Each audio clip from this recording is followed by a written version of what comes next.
కూటమి ప్రభుత్వం గెలుపుకు వాడబలిజలు ఐక్యతతో ప్రముఖ పాత్ర పోషించడం జరిగిందని కాకినాడ నగర వాడబలిజ మత్స్యకార సంక్షేమ సంఘ అధ్యక్షులు నీలపల్లి కామరాజు పేర్కొన్నారు. బుధవారం కాకినాడ వెంకటనగర్లో గల ఎమ్మెల్సీ కరి పద్మశ్రీ నారాయణ నివాసంలో ఎమ్మెల్సీ కరి పద్మశ్రీ నారాయణ దంపతులు వారు మర్యాదపూర్వకంగా కలిసి నూతన సంవత్సర శుభాకాంక్షలు తెలిపారు.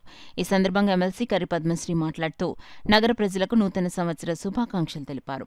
కాకినాడ నగర వాడబలిజ మత్స్యకార సంక్షేమ సంఘ అధ్యక్షులు నీలపల్లి కామరాజు మాట్లాడుతూ రాష్ట్ర ఎన్నికలలో కీలక పాత్ర పోషిస్తున్న వాడబలిజల సామాజిక వర్గ అభివృద్ధికి సోపానంగా త్వరలో శాసనమండలి చైర్మన్ పదవి ముగిస్తున్న తరుణంలో ఆ స్థానంలో శాసనమండలి చైర్మన్గా ఎమ్మెల్సీ కరి పద్మశ్రీని ప్రకటించి శాసనమండలిలో వాడబలిజలకు గౌరవ స్థానం ఇవ్వాలని ప్రభుత్వాన్ని కోరాలని రాష్ట్ర వాడబలిజల సంఘాలకు కామరాజు పిలుపునిచ్చారు. ఈ కార్యక్రమంలో సంఘ గౌరవ అధ్యక్షులు బడే గోవిందరావు, ఉపాధ్యక్షులు వరిపల్లి శివాజీ, చొక్కా నానాజీ, గంపల కళ్యాణ్, సెక్రటరీగా Garikina Satish Babu, joint secretary Kondra Durgaprasad, treasurer Piradi Mangaraju, joint treasurer Doda Satyanandarao, కార్యవర్గ సభ్యులు పాల్గొన్నారు. కాకినాడ పట్టణ ప్రజలందరికీ కూడా నూతన సంవత్సర శుభాకాంక్షలు.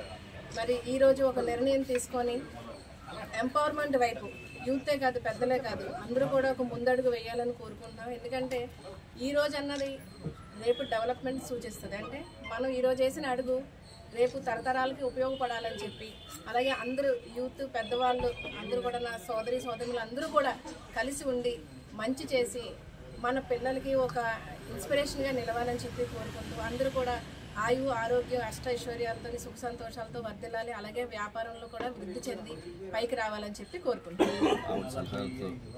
వాడబలిజీ కులాన్ని ముందుకు తీసుకెళ్తామనేసి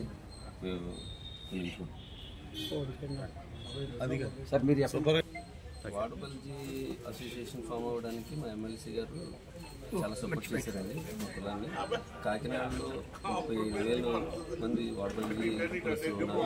అలాగే కోస్టల్ బెల్ట్ అంతా వాడబలిజీ కులస్తులు ఉన్నారండి. ముఖ్యంగా మన డిప్యూటీ సీఎం గారు నియోజకవర్గంలో వాడబలిజీ మత్స్యకారులు చాలామంది ఉన్నారు. అలాగే మా ఫస్ట్ ప్రపోజల్ ఏంటంటే అండి, రాబోయే సంవత్సరంలో చైర్మన్ ఖాళీ అవుతుందండి. అది మా మేడం గారికి కూటమికి ప్రభుత్వం ఇస్తుందనేసి మేము ఆశిస్తున్నాం.